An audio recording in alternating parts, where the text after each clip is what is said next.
Again, today I'm going to talk from the auto layout and stack views, and there's just some certain guidelines, and it's going to take you a while to get used to it. I still do make a lot of mistakes. The other thing you'll go over is if you do have a problem, how to fix that problem, how to delete a constraint, and things like that are very important. And there's different ways to select the things. So the book goes over certain ways, but I'll show you other ways that you can go and select if there's a problem. So again, they're going to start with making a new project, a basic single view project. And the book tells you to call it auto layout. Auto layout. I think that's what they tell you to call it.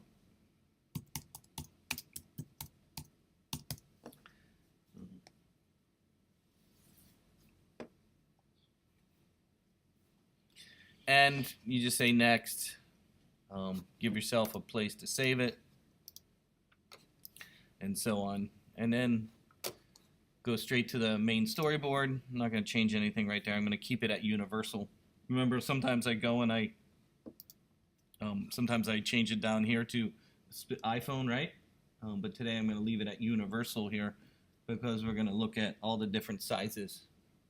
Right, because you have iPad and so on. So remember, sometimes down here where it says devices, I change to iPhone, but I'm going to leave it universal. Universal just means that you're doing every device that is handheld, not desktop, right? And this would be desktop. Universal would include the iPad as well as the iPhone. So if you go down here, they tell you to click down here where all the different devices are down here. This is on page 243 in the book. They go over how you can look at the different devices by clicking on them. This one is the I gotta zoom out a little bit here because this is a big one. If I could zoom. How do I zoom here? Let me make this a little smaller. Let me zoom out here. Okay, so they wanted you to look at this. Again, I just clicked on the first one, I guess is the iPad Pro, which is 12.9 inches. Woo! Pretty big. And then of course this one is iPad Pro 10.5. And so as I'm clicking on there, you can see the view controller is changing here, right? You can see it. This is iPhone X Pro, or no, iPhone 8 Plus. Here's the iPhone X. Here's the iPhone 8, iPhone SE, and then iPhone, whatever this one is. What is this one? 4S. Some of us still might have a 4S, right? I don't know. Then they also talk about orientation. So you can be clicked on, the default one I think is the iPhone 8 Plus, I think is the one that usually shows up, right? I think that's like the default one, or the iPhone 8. But also you can change the orientation here. If you click here, you can see you can go landscape or portrait. Again, they talk about this on page 243 in the book, all the different orientations. I'm going to go back to the portrait mode, and I'm going to go with the iPhone 8, which is this one. Portrait mode in iPhone 8. And the first thing they want you to talk about, of course, is some things we already did, was by putting a button on the screen. And I'm going to do this kind of quick so we can move on. So I can put a button, and then you can drag your button out. They talk about as you drag around, you can see that you get these lines showing up. Notice how they're dotted lines, though. And since they're dotted lines, they're just suggestions of where it's at. When you get a constraint going, it'll be solid blue line, and then yellow ones is there's a conflict, or yellow ones means it's out of position, and then of course the red one means bad, that there's a conflict. So they tell you to put it right in the middle of the page, and then they tell you to go and choose landscape mode. So if I go and choose landscape mode, you'll notice the button is in the wrong spot, right? Portrait mode, it's in the center. Landscape mode, not in the center. Well, because it doesn't know where the orientation is to the different width here. So that was on page 244. Then they say, okay, well, now we need to make some constraints. We need to tell this button where it's at in the position on the screen. So to do that, we use constraints. Again, the ones we're going to look at today will be these 4 things down here. The first one is embedded stack. That's where we'll make a group of things. We're not doing that yet. I'm just pointing it out. This is embedded. That's where you group things together. I like to use the word group instead of, just because I'm used to that in Illustrator. And then, of course, this one is alignment, and that's aligned to other things or to the screen. And then this one is constraints. And then this one will fix your problems. Hence, it says resolve auto layout issues. And so we'll look at all of these today and how they can be used. The first one they talk about, of course, though, is this one right here, which is the alignment one right here. So we're going to click on that.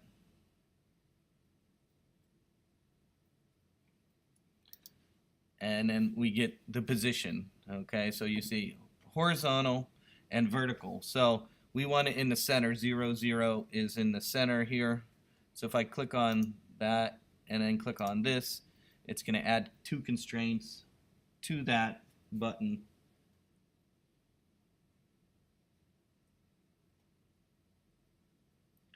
Then click add 2 constraints. And of course you'll get your solid blue lines. Solid blue lines. Now let's change the orientation, and it's in the center. Do you see that? In the center, in the center, in the center, in the center, in the center. Now that's all good, and you think, you know, this is all, but once we start adding other things, you're going to get all kinds of errors, because it wants objects to be aligned to other objects on the screen and not necessarily to the screen itself. So one of the issues that you're going to run into is that the program kind of wants you to, it looks at all the objects on the screen and then wants you to align things to other objects and not necessarily the screen.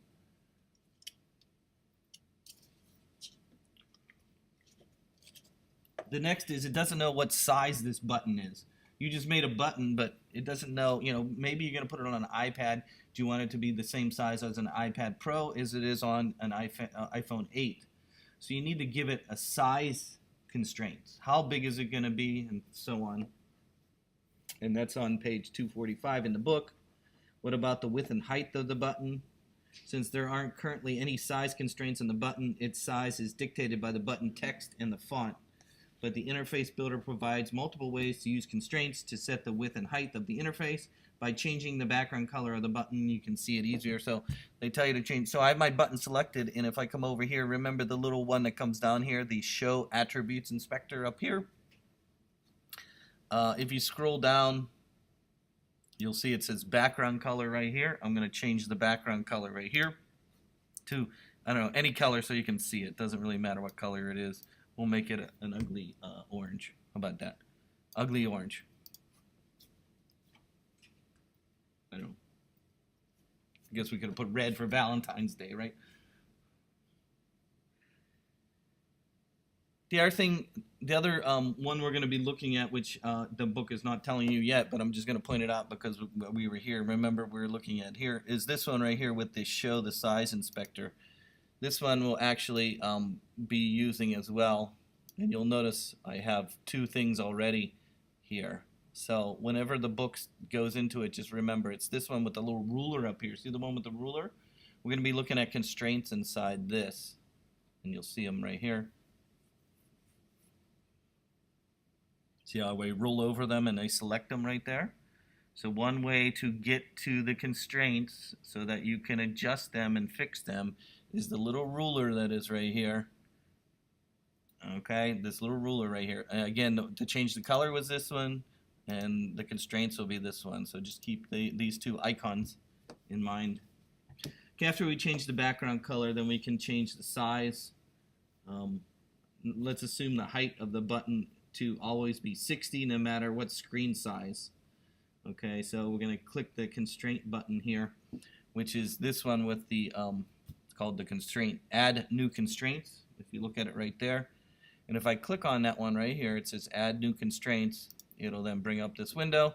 And if we want the height of this button to always be 60 pixels, we click on it right here. I guess it's pixels, it doesn't really say. It just says value. I didn't even think about the measurement myself. You'll notice it says height right here. And if we type in, we can type in 60 right there and say add 1 constraint. What is that doing here? Well, that's going to make the button 60 pixels high, or I guess pixels, I'm assuming. And it'll be the same on all the devices. So when you're changing that, again, it was right here. When you're changing that, it does that.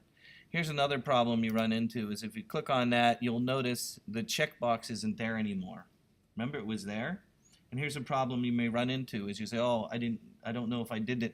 And you go and do it again. It like adds another constraint and it starts causing problems. So be careful of that. If you want to select the constraint that you've already entered and change it, you need to do it a different way than clicking down here and going back to this because it thinks you want to add another one. Okay? So don't, oops, click off it. Again, you can get to the constraint by this button over here, and you'll notice right here where it says equal 60. Remember that little ruler over here? Right here, right? And you'll notice it says equal 60 right there. So if you want to go back and edit that and change it, you edit it. Don't add another one because it will add another one. Does that make sense? Yeah, be careful of that is what I'm trying to point out. You can edit it here. So if you didn't want it to be 60, I would click there and I can type in what I want. And then it doesn't add another one. So if you wanted it to be 55, you could do it right there and it'll make it 55. Right here, see? Okay, so edit it here, or there's also the pop-up window over here whenever you have, I need this sidebar here. Where's that sidebar? Not that one. And it pops up over here.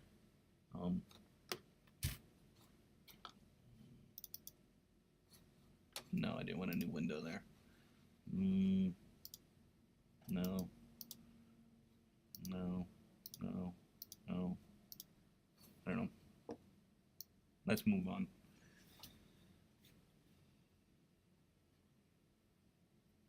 So they tell you to change the, change the orientation. And again, it's still in the center, but it's 60 pixels high. Right? Next, they're going to add a constraint for the width of the button. To add a constraint for the width of the button, I'm going to go back to the same one. Go back to the constraints. Make sure you have it selected first. Go back to the constraints, which is this one right here. And this time I'm going to put 20 on the left side. And I'm going to put 30 on the right side. And I'm going to add two constraints and we'll see what happens there. It makes the button width, but oh, I get an error. Okay, so you're going to get an error. It's made to get an error. Okay, just pointing it out. Okay, the reason why you're getting errors is because now you're trying to change the button itself, and it's conflicting with previous constraints that you put in there. And let me make sure that if you update the frames and the tool, you'll notice that the button is now expanded to 20 pixels from the left side and 30 pixels from the right side. Use the View As button to select different devices and orientation, so they tell you to look. You'll see its width is always going to have 20 pixels on this side and 30 pixels on that side. See that? Again, though, you have red. Remove the button from the screen by selecting and pressing the delete key. Now let's add a label from the object library to the very top. Oh, I didn't tell you about the conflict. I was able to get rid of the conflict. The one that, when I was doing this, I was able to get rid of the conflict by removing the center alignment. That's the problem. That's why it's red. You see it right here? It's red. It's kind of giving you a suggestion. Hey, this is the one that's conflicting. And if you delete that one by hitting the delete key, you'll notice I don't get no more red.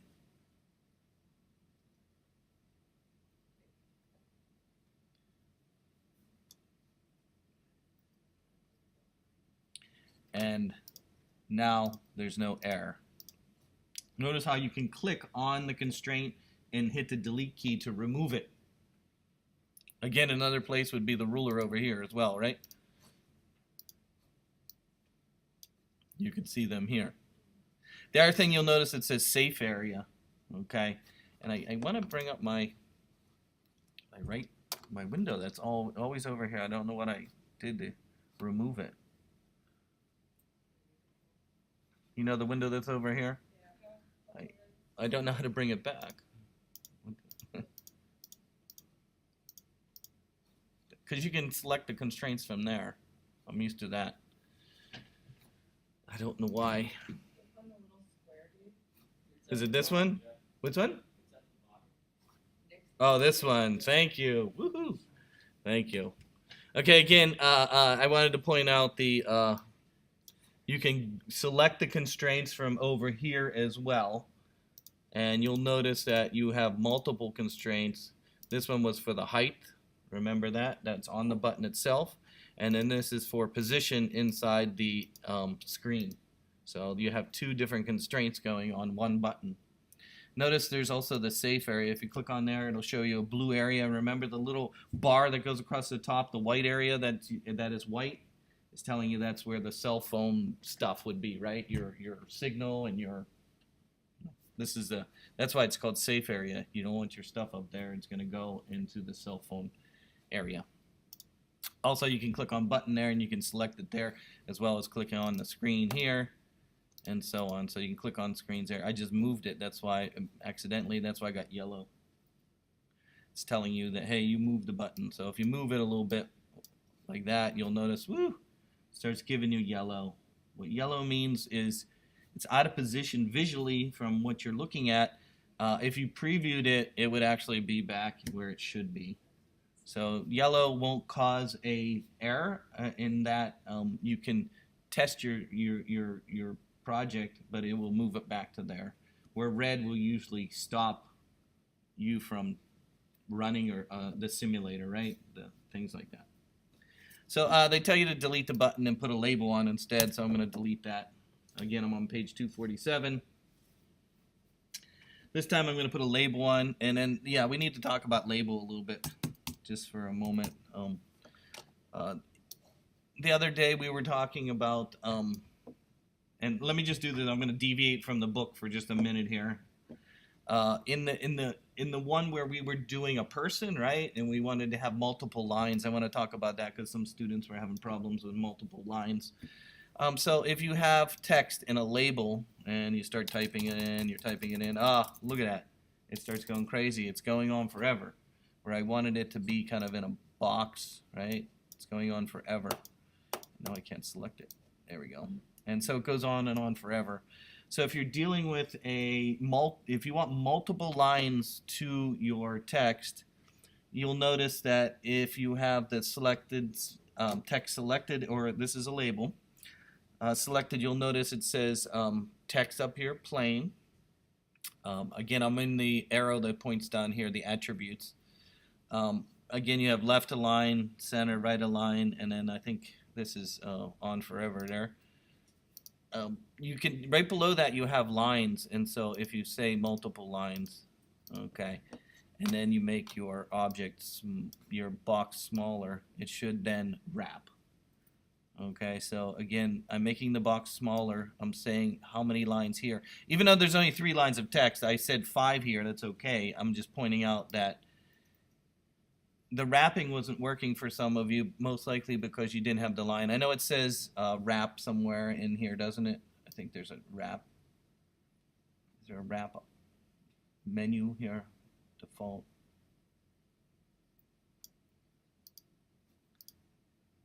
And we'll go in a little bit more detail on how to deal with text a little bit later. I just wanted to point out if you were having problems in the one where we were making a person and we... line break? Yeah, go to line break and select that option. Where's line break at? It's right there. Here, Oh, there it is. Okay, word wrap. Character wrap, word wrap. So that doesn't work unless you add lines here, I guess is what my point is. Okay, I'm going to put another label on, like I'm going to continue with the book. So I'm going to put a label on, and I think they tell you to put it towards the top. Let me read a minute here. Now add a label from the object library to the very top corner of the screen. Expand the label's width to fill the entire width of the screen by clicking its right edge and dragging it to the fills the width of the label, and run the app. Notice that while the label looks unobstructed in Interface Builder in the simulator on the device, the status bar displays. We just talked about that. So don't put it all the way to the top. They're telling you not to put it all the way up here, because it'll be out of the safe view. And so then they tell you that there is a safe view. That's on page 247. I already told you that. They tell you to click here so you can see the safe view. You can see the labels above the safe view. They're telling you that on page 248. which we already know. Again, we can click the label, and if you drag it around, you'll notice you can see the dotted line showing up, and I'm going to stretch it to the edge like that.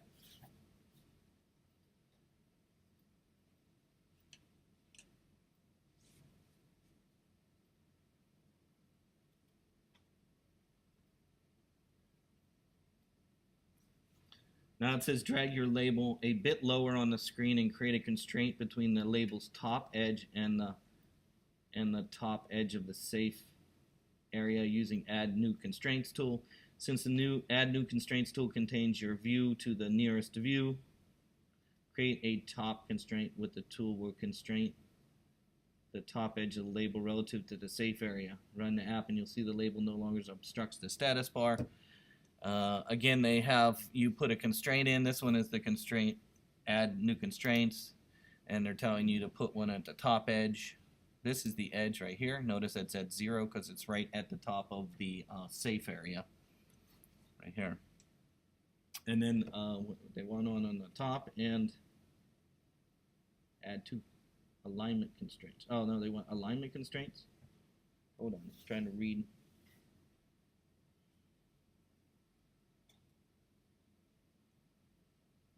They tell you to delete it anyways and add another label.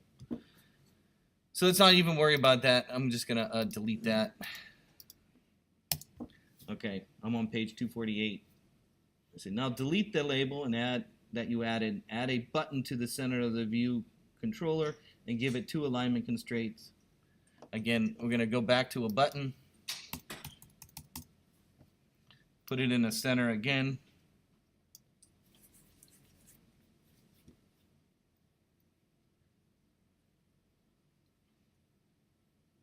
Now I'll give it 2 alignment constraints, one to the center, it vertically on the screen, and one to the center horizontally on the screen. Now you add the 2 constraint tool, again the 20 pixels. So they want you to do the same thing we did on the previous page, where we go to this one, and you add these 2. Remember the horizontal and vertical. Then they say, let's change the color again so we can see it. Do you remember changing the background color? We'll use red today for Valentine's Day. Then they tell you to add these 2 constraints. Remember, it was, we did what, 60 here? Right? I guess we don't need that. They didn't say to do that. So we can leave that 30. But they say to add 20 pixels to the left, just like we did before, and 30 pixels to the right. So again, 20 and 30. And hit add 2 constraints, and there you go. Then we just talked about the red line. I've already showed you that. It says there's a conflict indicated in the X position of the button. To see the list of constraint conflicts, click the little red arrow in the upper right corner of the document. And so they're talking about how one way to fix the constraint. You'll see the little red arrow up here. See it right here? I believe that's the one they're talking about. Right here. And it shows you there's an error. Did you see that? It's right here. Click on that, opens it up. Then you get the big, whatever this symbol is. And that looks like a stop sign, doesn't it? It's like a little stop sign. It's like a little stop sign. And they tell you to click on there, and it'll show you what you have. You have button center X, button leading safe area 20 pixels, safe area trailing 30 pixels.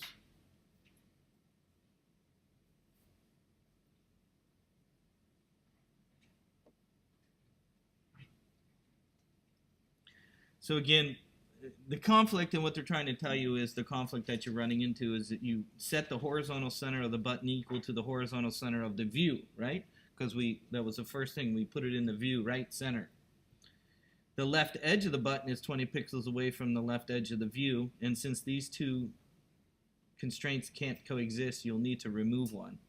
Again, they tell you, and I was just pointing out another way to see it was here, but again, another way to view is, again, the ruler over here. Remember the ruler?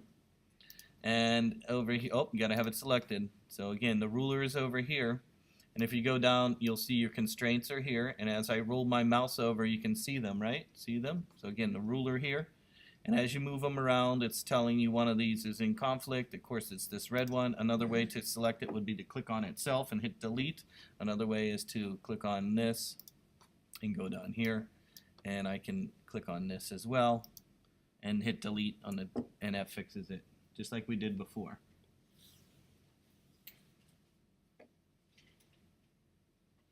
Then they talk about on page 249, from time to time you'll run into constraint issues that are tricky to resolve, or maybe you're adding interface elements to the scene and you need to reconfigure the view's layout.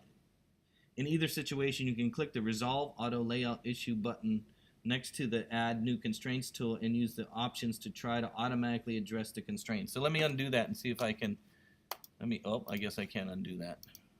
It'd be nice to undo what I just did. Well, I guess we can put it back in.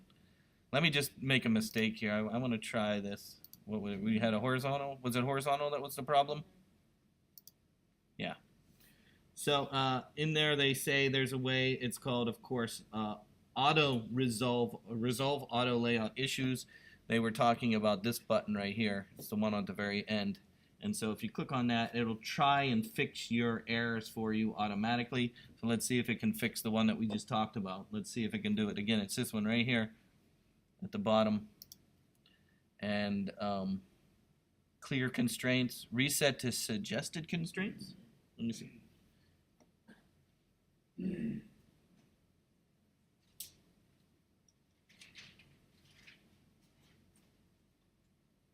Okay, let's try it. Reset to suggested constraints in the selected view or all views. Well, there's only one view now.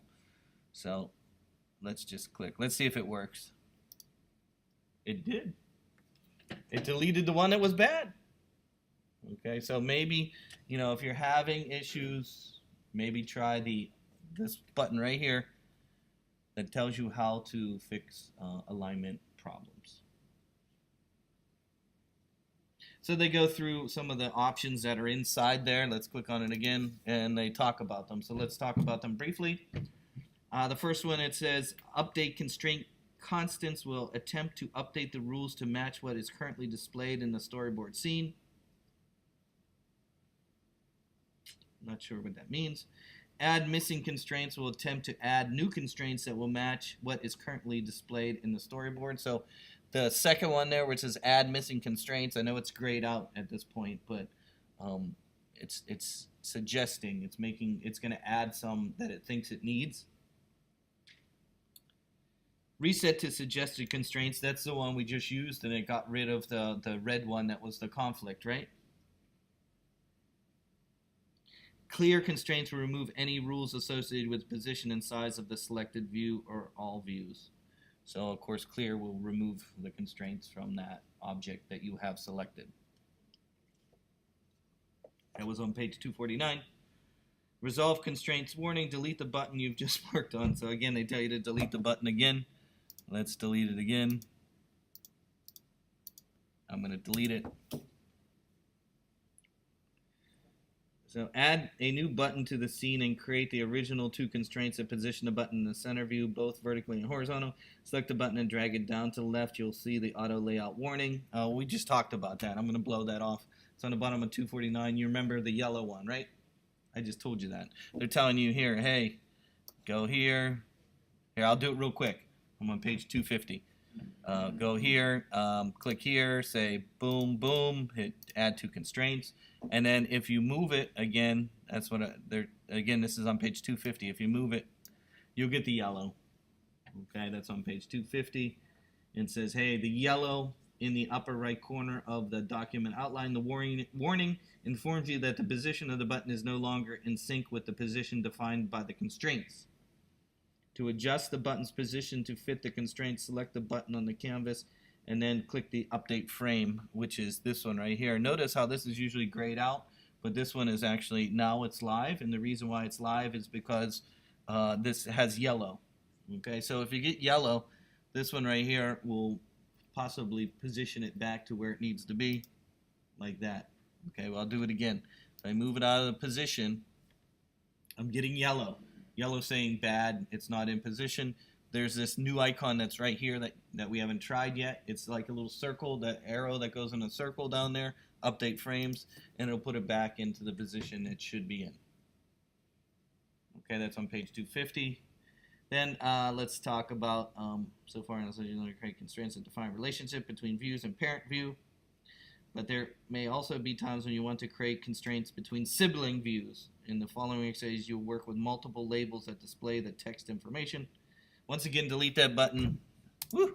I've been deleting buttons all day. Okay, this time they want you to put labels on. Okay, so we're going to put some labels on. We're going to put several labels on, and we're going to try and align multiple objects instead of just one. Okay, so let's put a label on.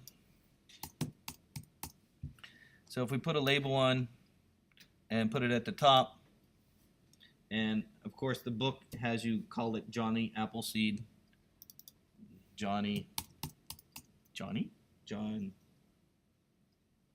Two N's and a Y. Johnny Apple Seed.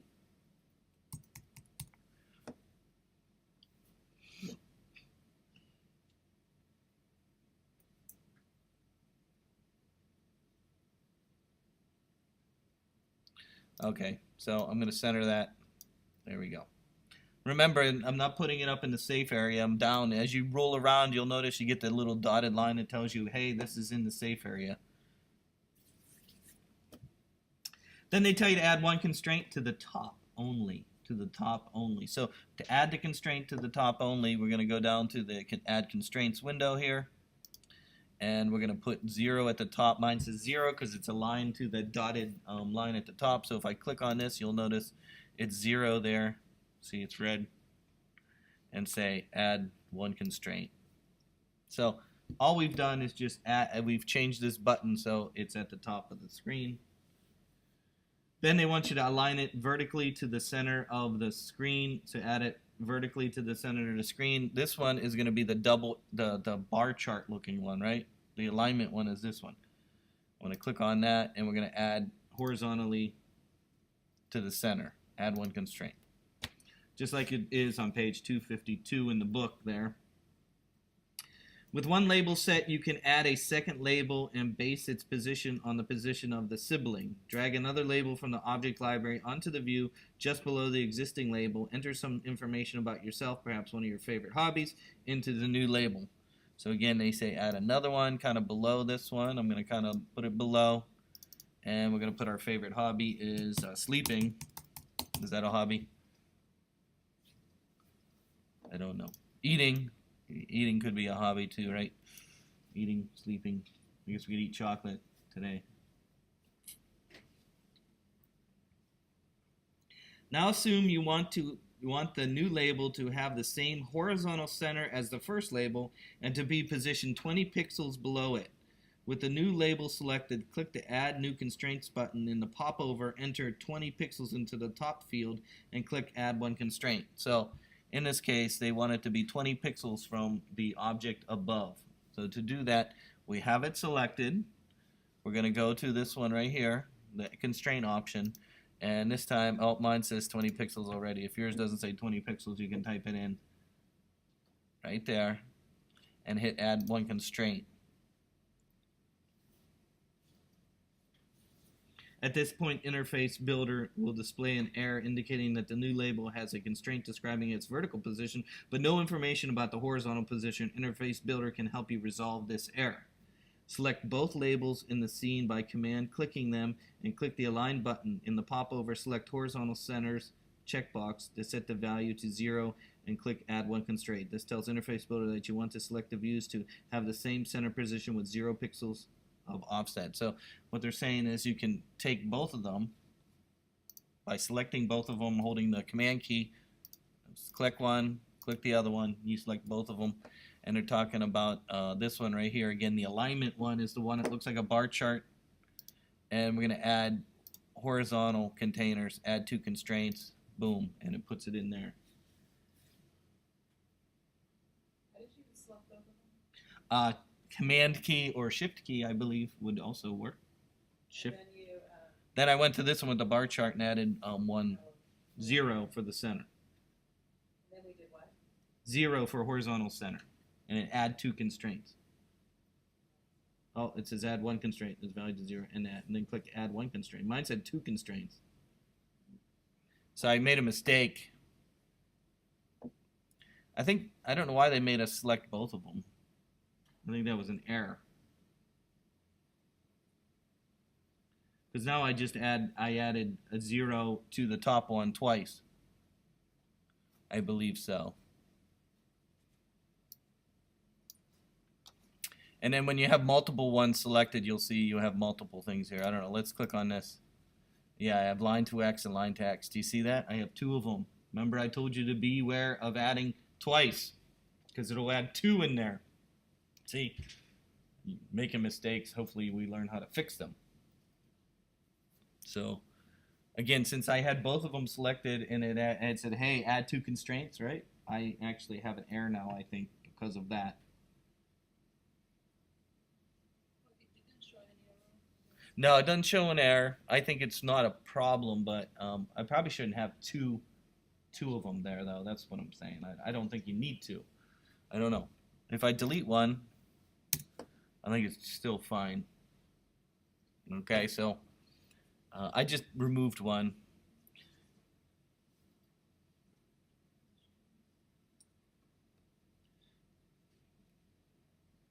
Then they say add some more. So let's add like 3 more.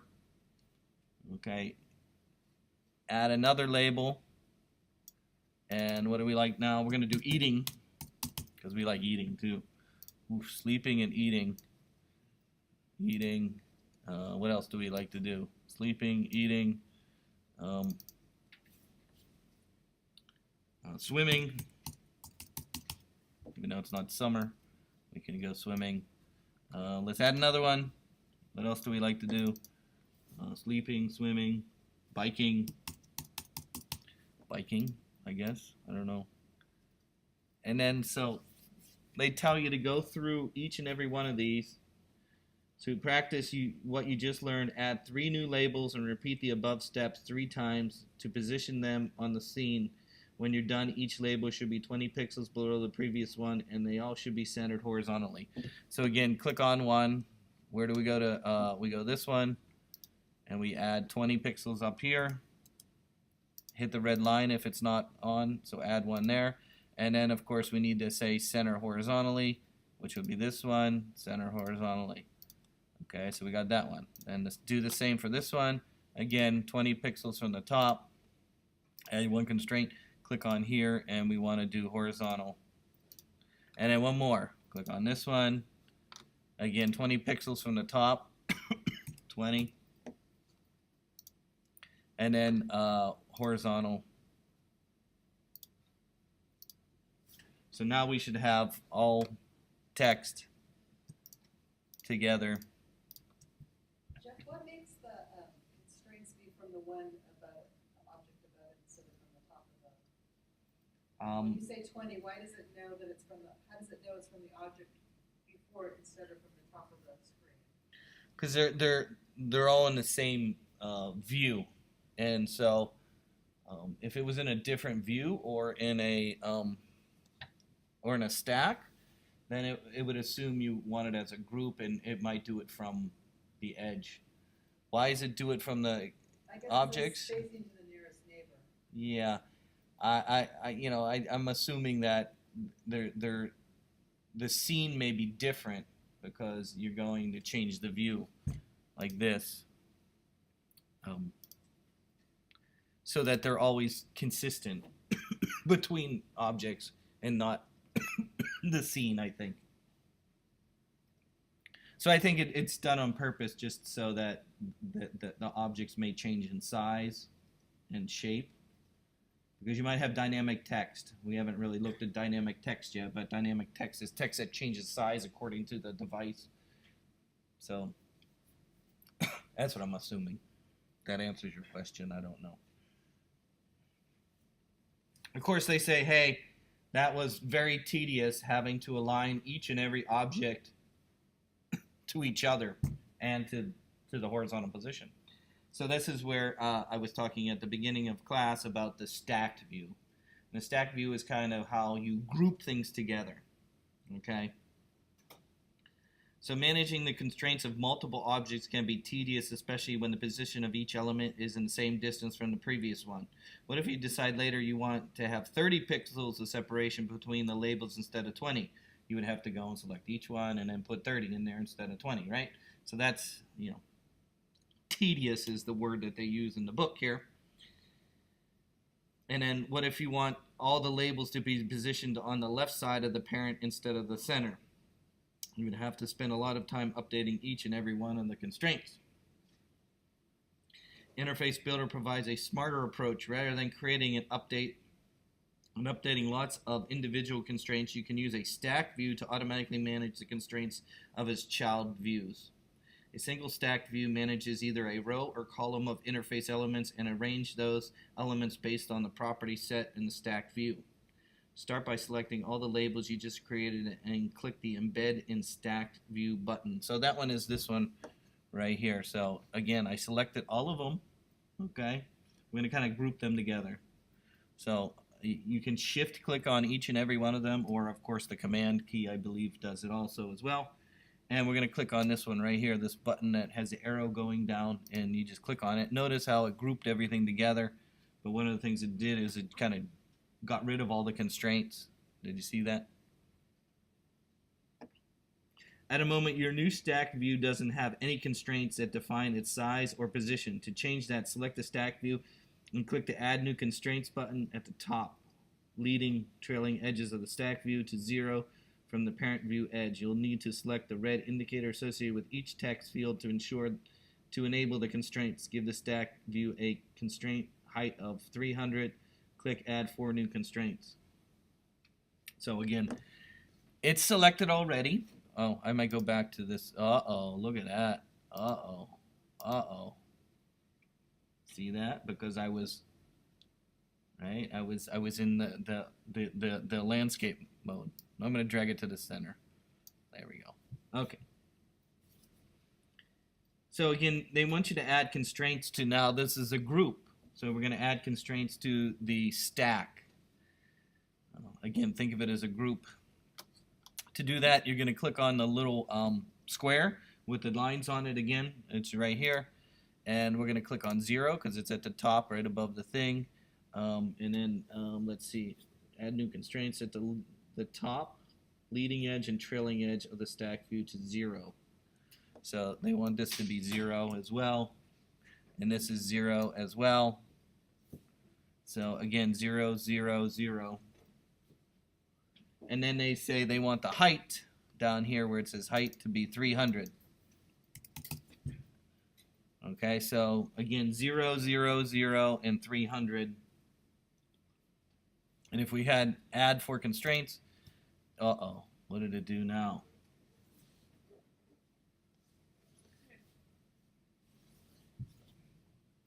Now you have all your labels in a stack. You'll learn how to manage the stack's view and define the position of its subviews. But before you begin, set the background of each label to a unique color. This will make it clear how to adjustments are affected. Okay, so you want to select each one of these and add a background color. Again, it's the arrow pointing down, right? The arrow pointing down. And so I'm going to change this one to, ooh, there we go. How about purple? Johnny Appleseed's purple. Sleeping, let's change the background color to yellow. No? I can't change that to yellow. Maybe you have to click off and on.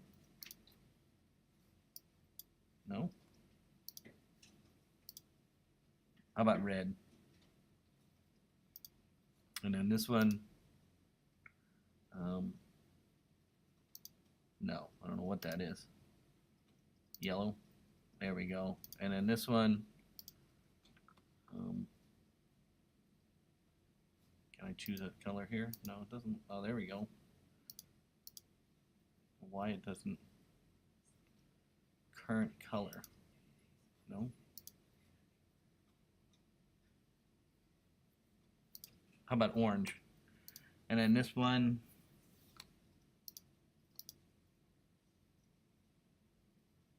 about red again? Okay, so they ask you to change the background color of each of them so that you can see. Again, this is on page 255 in the book. Now you have all your labels in a stack. You learn how to adjust them. And so one of the things about the box now, and now that they're all grouped together, how do I align them inside of the box? This is what we're going to talk about next, right? Because right now they're just kind of randomly thrown in there. One of them's kind of big, right? Johnny Appleseed is big, and the other ones are smaller.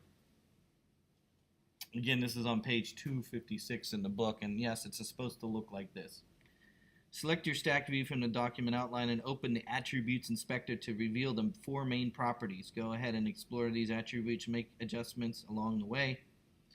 Okay, so again, we're going to select the entire stacked view. If you're having problems selecting things inside here, you can use this window over here to select things. Okay, see how I selected the stacked view there, right? Because if I click here, it's just going to select the single one. See, you can select the single ones here doing this as well. See that? See that? Like that? Like this?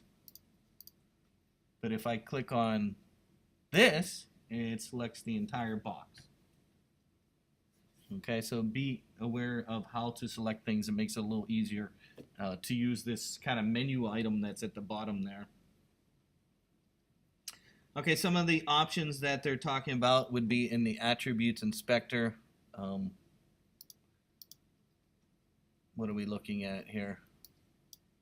We got Axis, the axis right here, vertical. So again, it's the one that points down. This is the Attributes Inspector. Notice how this is a little bit different now. And the reason why it's a little different is because we have a stacked view, right? If I click an individual object, let's look again. If I click an individual object, look what it is over here, right? The Attributes Inspector looks like this. But if I click on the entire stack view here, you'll notice you get a whole different. And this is how the objects are inside of the box. And I think this is the color of the box too. I think we could probably give the whole box a color. Could we do that? Let's try that.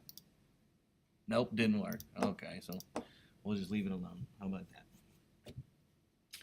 Okay, so let's talk about the first one. They say axis right here. Axis determines whether the elements within the view are stacked vertically or horizontally. And I guess they're vertical right now, right? Because they're all on top of each other. Alignment, this one right here. Alignment describes how the elements within the stack are positioned. You can choose one of the following. Fill each of the elements the size of the stack. For example, if the stack view has a width of 320 pixels, each element in the vertical stack will also have a width of 320 pixels. So let's try and change some of these. Again, this was alignment right here. And alignment. And then fill. Fill. And they all go across. That's what it was just saying. It'll fill to the edge. Leading, again, alignment, leading, we'll put it to the left edge. Leading is the beginning and trailing is the end. So if you're wondering where these terms come from, leading is this side and trailing is this side. They don't use right and left. Okay, so keep that in mind when you're reading that. If those words are confusing you, leading is the beginning, this edge. Trailing is this edge. They also have what? Center, and then trailing. Each element is aligned to the trailing edge, which would be right that side. Everybody got that? Let's continue. The next one, I'm going to go back to center. I went back to center. The next is the distribution. How do you want them to be distributed inside of this box? Okay, so this one is this one right here, distribution. The first one is fill. The stack view resizes and arranges the subviews so that they fill the available space. It's already doing that now. It goes from here to here, right? Fill equally. They're all equally sized. Fill proportionately. It doesn't really change because there's equal. The stack view resizes and arranges the subviews so that they fill all the available space along the axis. If the size of the stack view changes the heights, the views are resized proportionally to the another one. So that makes them all kind of equal. For example, if the two labels have heights of 50 and 100 respectively, and you increase the stack view by 50%, the label will then have a height of 75 and 150. So I guess what they're trying to say is it'll change proportionally. Hence the word proportional. Equal spacing is the next one. Makes them all equal. Equal centering. The stack view doesn't resize the subviews, but ensures that the center of each subview has the equal distance to the center of the other subview. So that's this one. It doesn't really change anything there. I'm going to go back to fill. I guess so. Or maybe, which one do they have? Use the size inspector to remove the height constraints on the stack view. If the stack view doesn't have the specific height, it will resize based on the subview. So I'm going to put equal. That looks a little better. So use the size inspector to remove the height constraint on the stack view. The size inspector, this one right here. Remember the ruler. Remember the ruler right here is where you can find your constraints. Remember the ruler. I guess that's a ruler. You think that's a ruler? I guess it's a ruler. And if you scroll down, you'll see they want you to remove the height constraint, this one right here. Use the size inspector to remove the height constraint on the stack view. If the stack view doesn't have a specific height, it will resize based on the subview.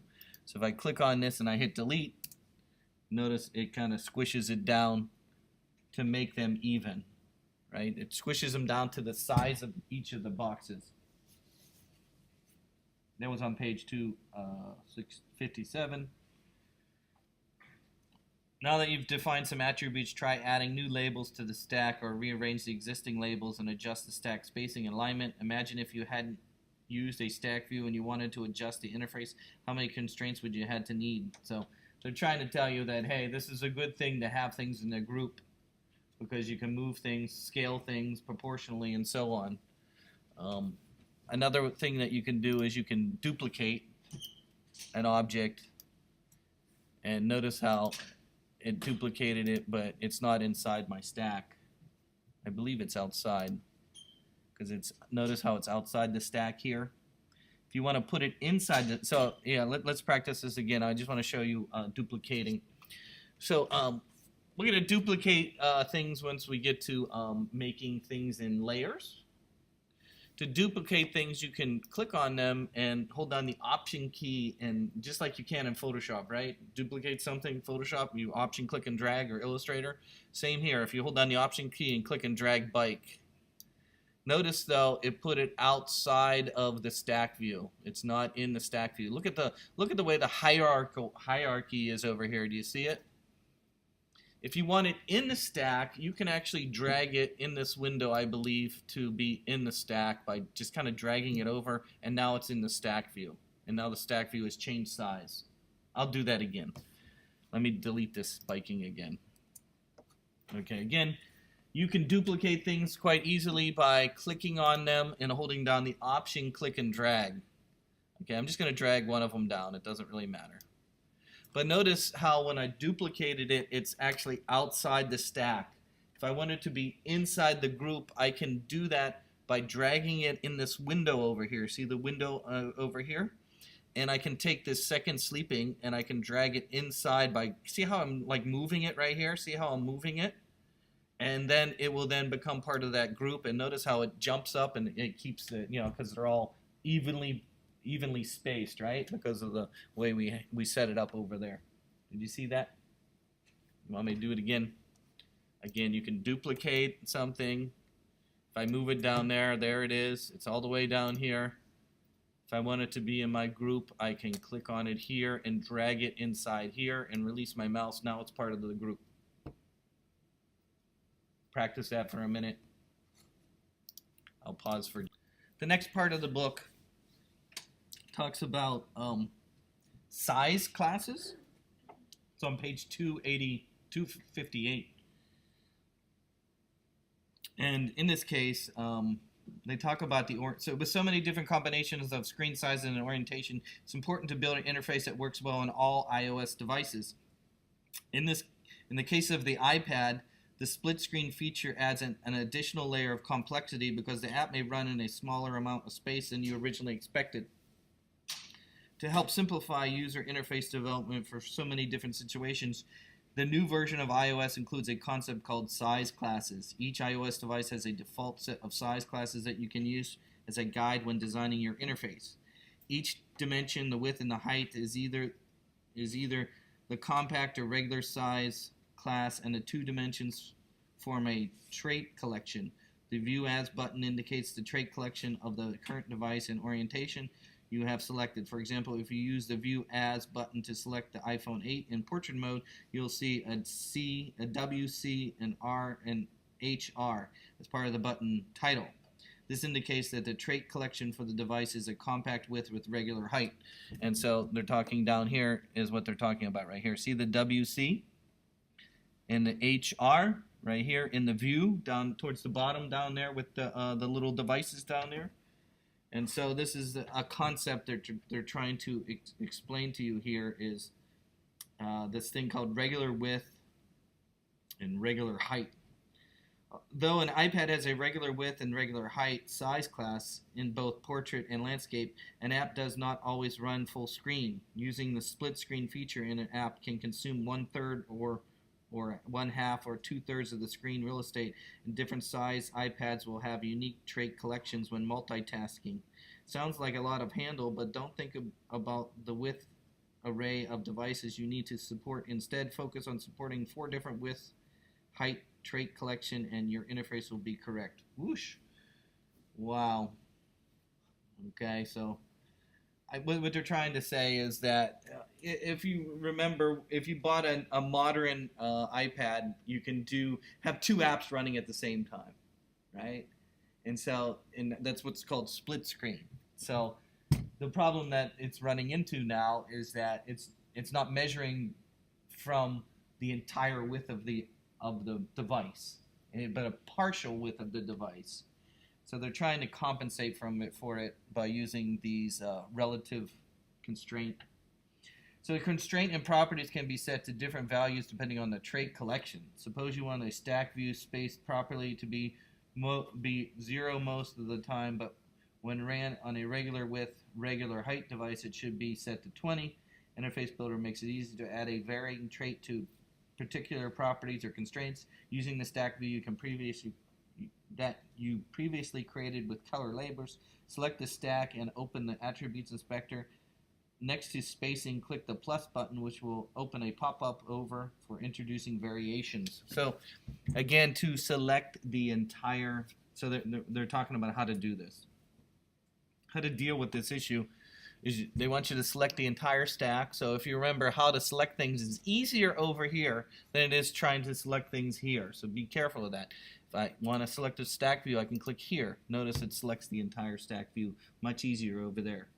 Okay, then they want you to go to the inspector here using the stack administration. Open Attributes Inspector, which is this one right here. Remember this one right here where we were adjusting the attributes. Remember access these ones right here. And you'll notice there's a little plus button. Since you want to add a new variations for the regular width and regular height trait collection, set the appropriate boxes to these values and select Add Variation. This will add a new spacing property that's unique for this particular trait collection, changing the new spacing to 20. Whoosh! Okay, so they're saying right here, see the little plus button right there? It allows you to add more than what is here, right? And if you click on that, it's going to ask you what do we want to make, and they're asking you to create a regular width, a regular height, a gamut of any, and add variation. This is based. Notice it has the WR and HR here. And I don't know how to add the, they want you to add a number in there. Maybe not this one. Maybe it's this one. Let me try that. Regular, regular, any add variation. No, it just added it there. Or maybe the spacing I should have did that. Hold on, let me change that again. Maybe this one. Let me try that. Regular, regular, any add variation. There you go. The one that's next to spacing. They want you to add it where. So if you added this, hit the minus button. So again, the plus that's next to spacing, this one right here, they want you to add a variation, or what they call a vary trait. So next to spacing right here, click the plus, and they want you to change it to, I'm on page 259, they want you to change it to width of regular, regular, regular, any, and add variation. Then they want you to change this to 20. 20. And since you want to add a new variation for the regular width and regular height trait collection, set the appropriate boxes to these values, then select any variation. This will add a new spacing property that is unique for this particular trait collection. Changes this new spacing to 20. To verify that the trait variation is working properly, click the View As button and change the device to an iPad, which is regular width, regular height. You should see the additional space between each label. When you return to iPhone 8, the label spacing diminishes. So they're saying, again, they want you to change to an iPad. I guess that's this one down here. And you'll notice it has extra spacing in between there, right? Because it's a bigger screen. And I'm assuming that's 20 between each one. That's what this thing is. 20 between each one. Then they say go back to, and go back to iPad.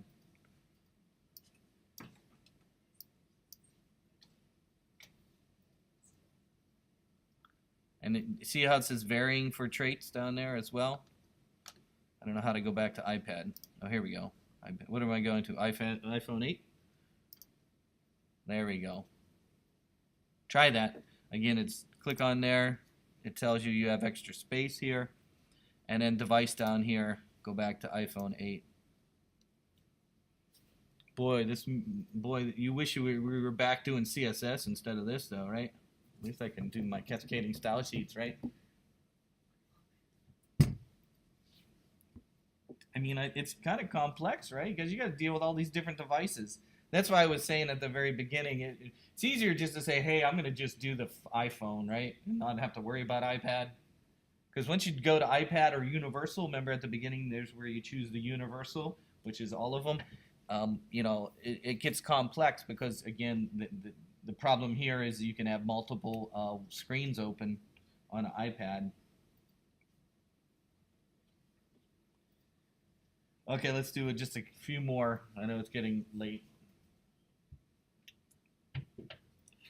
On page 260, they talk about installed. Sometimes you want to disable particular views or constraints depending on the trait collection. For example, you may be in order to save space, your app interface should not include a red label when a trait collection height is set to compact.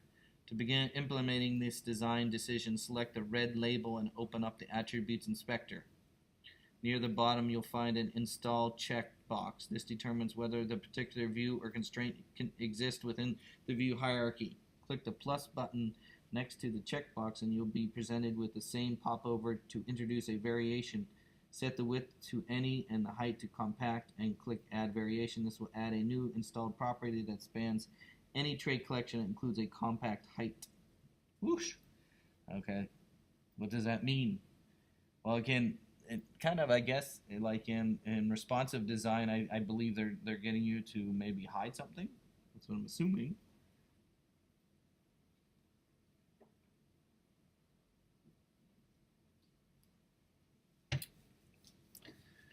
So this was R and R. So what are we going to do? We're going to click on the red label. I guess they're assuming the top one. Theirs was red. So when they're saying red label, they're assuming the first one. Okay, so I'm going to click my first one, which is Johnny Appleseed, which is purple and not red. Another book says red, but mine's purple.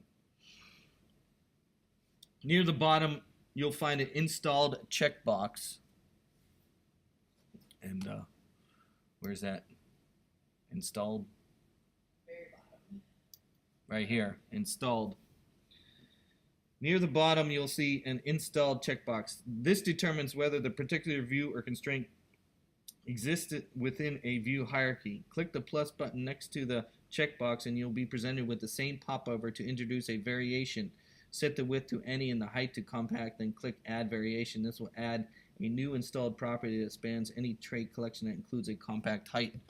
So they're saying hit the plus button, and we're going to do what? What did it say? Set the width to any and the height to compact. Set the width to any and the height to compact. Set the width to any and the height to compact, then click add variation. This will add a new installed property that spans any trait collection that includes a compact height. Add variation. Now deselect the checkboxes for the new property and build and run your app using the iPhone 8 simulator. When the device is in portrait mode, the compact width, regular height, the red label will be displayed within the stack view. When you rotate the device to landscape, the trait collection updates the compact width and the compact height, and the red label disappears to save space. So they want you to deselect which one? I'll deselect the checkbox for the new property. Oh, yeah.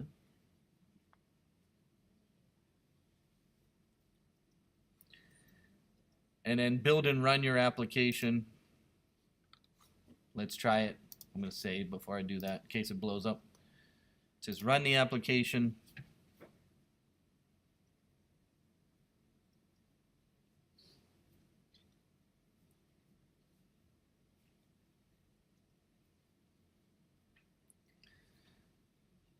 I don't see anything.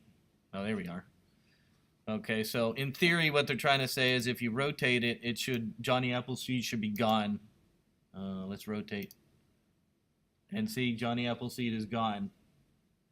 Kind of like in responsive design, right? Where I'm trying to change and manipulate a box and you can hide things maybe.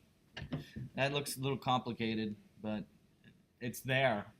Again, that's under varying traits. That's going to take some time to practice to get that to work, I'm sure.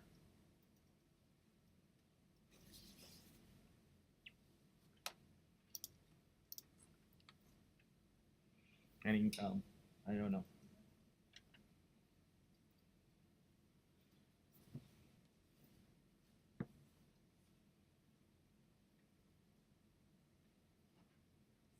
I'm going to move on. Did you see that one? Okay, that looks a little complex, I'm sure, but it might be useful, especially like I said, to if you're on a compact screen, you want to hide something. Maybe it's not important, I guess. On page 261, they talk about debugging the view hierarchy, which is, this comes very complex, just like I just said. It comes with numerous stack views and assortment of buttons, labels, and images. You're going to have issues at runtime where one view is covering another or constraints are not working as you expected. Xcode includes a tool that can help you solve these problems.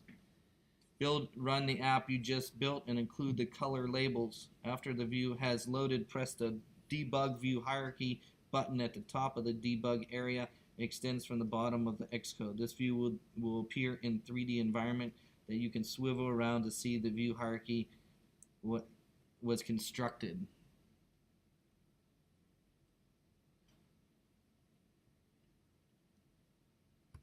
So, message from the debugger. Okay, so what do they say? Run it. Run it? Did I not run it? So, I'm going to go back to my orientation. What am I at? Left rotate. There we go. Okay, back to my orientation. Then they're asking you to click the debug button, which is, which one?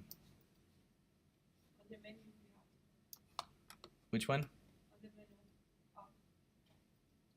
beside the partner, Which one? the next one. Oh, there it is. Debugging. View hierarchy. Yeah, I don't see the icon either. Yeah, I don't remember where it's at.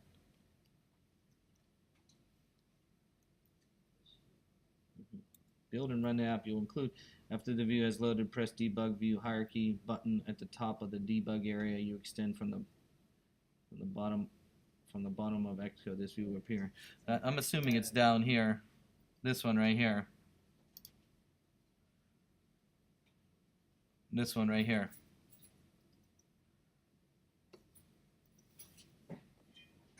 The view will appear in a 3D environment that you can swivel around to see how the view hierarchy was constructed.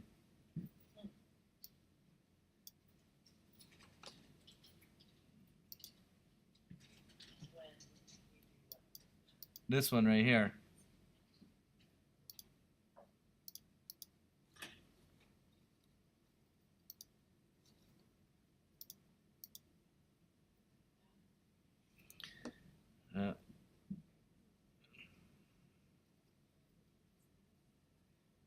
I don't know. Oriented 2D, oriented 3D. I'm not sure how much. The black view is your application's UI window, which is this one right here. The white label is your view controller. The small white rectangle is your UI stack view. The red, green, blue, orange, and purple labels are added, so all the colors are here. So it's showing you here. You can click there. You click there. It's just showing you the different windows, right? This is my stack view. Here's my main view, right? So if you have objects that overlap and they're being covered by one thing, you could hide that top thing and see what's under. Is that? I guess I'm assuming that's why it's in 3D, to see what's underneath something else. Using the debug navigator on your left, you can see the tree view of hierarchy along with the values of each of the constraints. This is a much quicker way to get the value of each constraint instead of printing them to the console. The debug view hierarchy tool also includes an assortment of buttons at the top of the debug area you can use to enable or disable the center of each view, hide, show constraints. The more, if you find yourself struggling to resolve an issue with the view, you should consider using this tool. And so, oh,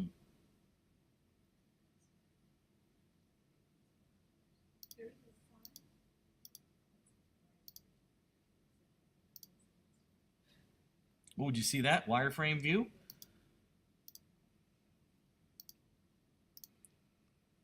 There's like a wireframe view that just shows boxes of where the content is. That might be useful. This shows constraints.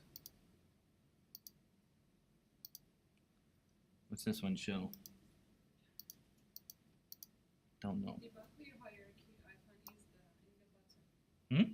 Debug view hierarchy. Edited right. This one, Edited bottom. this one right here. No, here in the debug area. Yes. This Go one. ahead, go. Yeah, 1, 2, 3, 4, 5. This one, the next one. Yes. Yeah.